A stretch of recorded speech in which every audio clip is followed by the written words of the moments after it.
Hello everyone, welcome on our YouTube channel. My name is Daljit Kaur and on behalf of Physics Made Easy Kota, I am going to discuss some important topics regarding chapter magnetism and matter.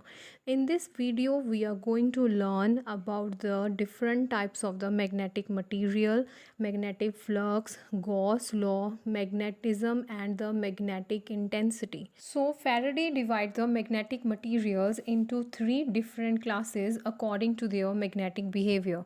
The first one is the diamagnetic materials. Whenever there is the applied magnetic field, these materials get weakly magnetized but in a direction opposite to the direction of applied magnetic field. So we can say that a diamagnetic material is repelled by a magnet. For example, gold, silver, and many others are given in the slide. Then the second category is the paramagnetic material. These materials get weakly magnetized in the direction of the applied magnetic field. So we can say that they are attracted fably via magnet. For example, aluminium, calcium, sodium, and many others are shown in this picture. The next category is a ferromagnetic materials. Yes, these are those materials which get strongly magnetized in the direction of magnetic field.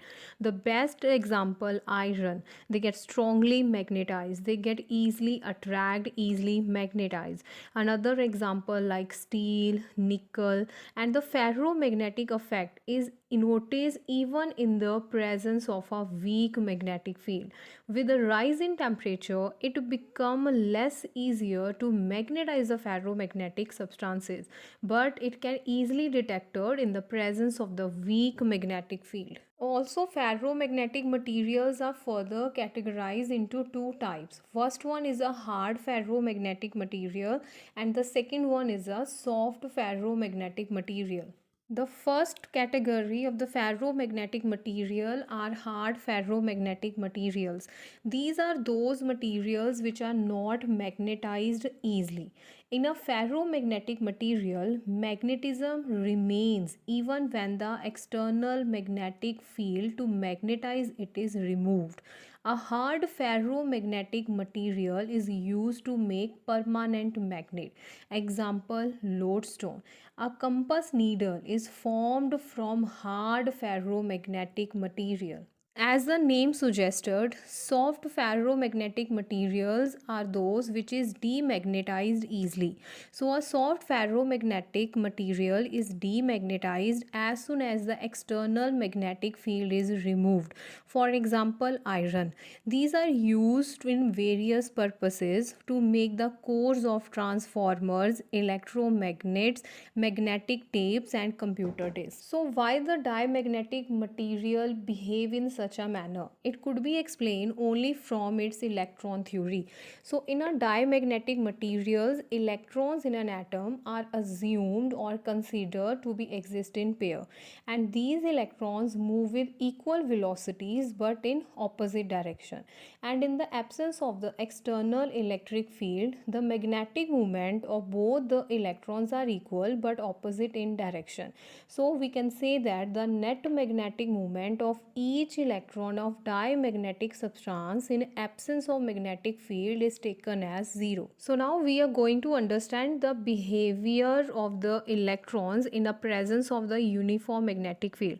So let there be a uniform magnetic field that is applied perpendicular to the plane of rotation of electrons and in the downward direction.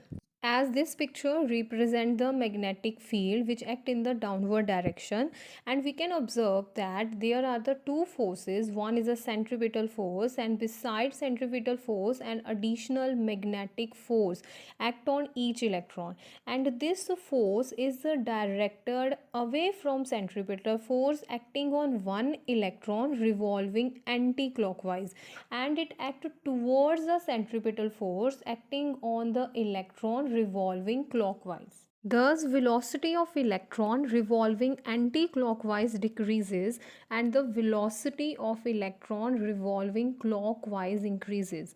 Therefore, magnetic movement of electron moving with velocity v1 as in the picture decreases, and the magnetic movement of electron moving with velocity v2 as shown in the picture get increases. We calculate the net magnetic movement of an atom, and we observe that the direction of this net or the induced magnetic movement is perpendicular to the plane of rotation of electron and upward.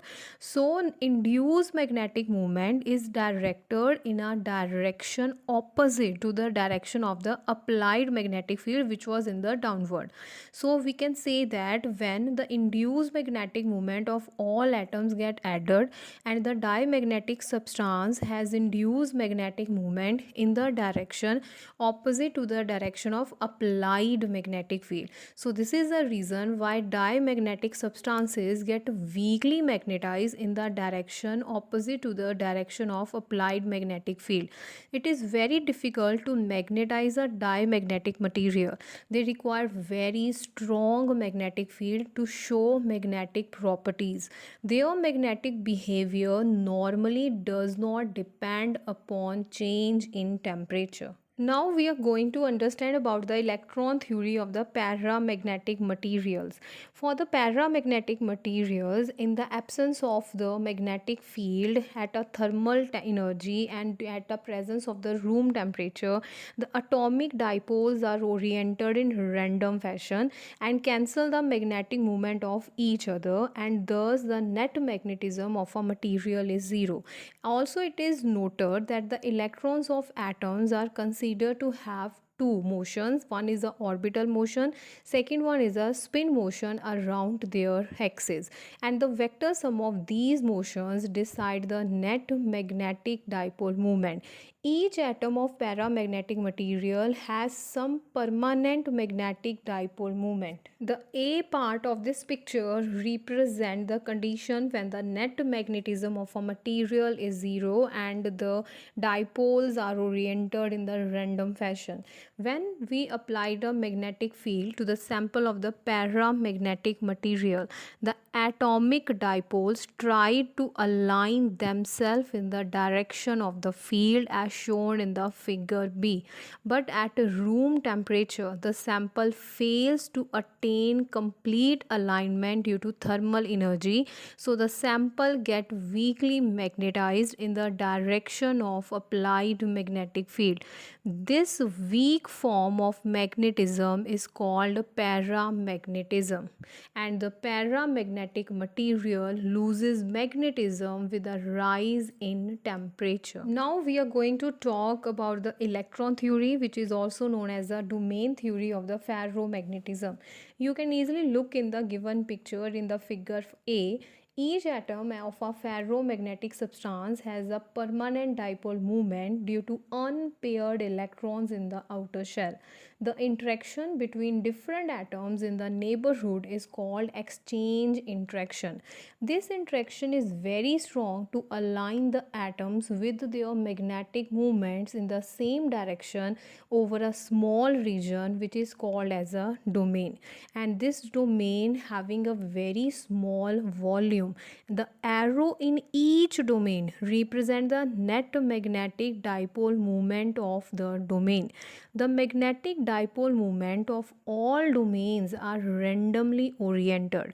Hence, the net magnetic dipole of the ferromagnetic substance is zero in the absence of external magnetic field. But look at a figure B. This figure represents a ferromagnetic substance in the presence of external magnetic field. So in this case, the magnetic dipole moment of each domain align itself in the direction of applied magnetic field. In other words, we say that the size of the domain having dipole moment in the direction of applied field increases, and the size of domain having dipole moment in the direction other than the applied magnetic field decreases. At low external magnetic field, the alignment of magnetic dipole moment in the direction of applied magnetic field is partial. However, when the applied magnetic field keep on increases and it increase to a high value, the alignment of magnetic dipole moment is perfectly in the direction of applied magnetic field as shown in the figure B. Thus, a ferromagnetic substance is strongly magnetized in the direction of applied magnetic field. Consider a surface capital S in a uniform magnetic field. Let the surface is made up of small elements each of area vector dA vector. If the magnetic field, that is B vector, makes an angle theta with the area vector, then the magnetic flux linked with the small element is given by the expression BA cos theta. So what is a magnetic flux? Magnetic flux are the number of magnetic field lines passing through a given surface. Yes, there is a Gauss law in magnetism, but this time this law we are going to study in the case of the magnetism. And according to the Gauss law in magnetism, it states that magnetic flux through any closed surface is zero. This law suggests that an isolated magnetic poles cannot exist. These isolated magnetic poles are also known as a monopole. So this suggests that monopoles cannot exist. This law also explains that magnetic field do not begin or end at any point.